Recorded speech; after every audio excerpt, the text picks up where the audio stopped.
All right, welcome to the beautiful game on a Friday morning, and let's talk about what happened just yesterday in the English Premier League. It was a 1-0 win for Chelsea in that London derby against Tottenham Hotspurs, where Enzo Fernandez scored the only goal as Chelsea returned to 4th place in the Premier League, edging out Tottenham Hotspurs 1-0.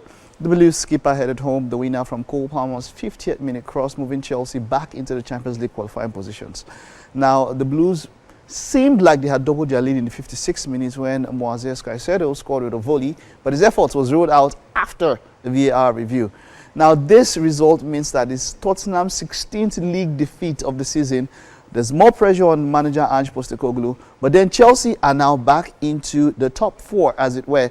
Manchester City, as it is now, much lower down. But let's take a look at the table now. This is the rundown. All teams have basically played 30 matches, except for Newcastle, who have played 29 matches. Liverpool, of course, are top with 73 points. Arsenal in 2nd place, 12 points behind, 61 points. Nottingham Forest 57, Chelsea 52, now Manchester City 51, Newcastle 50. Now this is where there might be issues when it comes to the 3, now all the people going for the top 4 spaces. Now England might just have 5 teams in the Champions League next season. Cole Palmer, of course, with that assist. I was telling someone just before the match started, who was a Chelsea fan, I said, yeah, I miss Nicolas Jackson. Even a number of people call him Jota Michael Jackson. Nicolas Jackson has been missed. And Chelsea have now gotten into that 4th place. Now, like we said, England might just have a little bit more than 4 teams in the Champions League. And that is because if Manchester United should win the Europa League, then they will make 5 teams for the Champions League. But what are your thoughts? Let's know on social media now. Tomorrow we'll take a look at the table and the remaining fixtures for the teams and see how they have performed and how they will perform over the next course of matches. Liverpool have quite a tricky set of fixtures coming up, a little bit trickier than Arsenal, but with a goal difference, with 12 points. Let's see, now the issue is this: even if they drop, that's talking about Liverpool, can Arsenal take advantage and cover up? It will take 4 losses, that's on the trot, if you want to wipe out 12 points. But the point is that even if Liverpool should lose all those points, can Arsenal win their own matches? Now that's a problem. Gabriel Magalhaes has been injured and is out for the season. He just had a surgery. And even though Edgar thinks that that's Arsenal's best defender, I know a number of Arsenal fans will beg to differ, talking about Saliba, So Saliba is what I would say.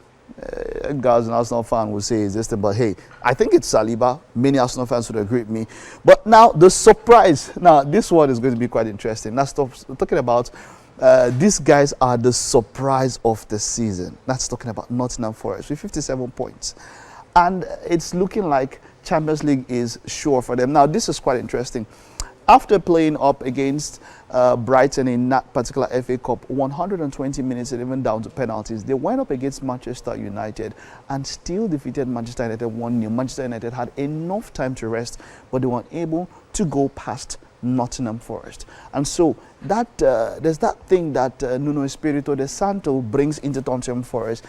There's that resilience. Yeah, that's the word I'm looking for, resilience with the team. And I think that third place is actually secure for them. So for me, as the season goes, it's Liverpool, Arsenal, Nottingham Forest.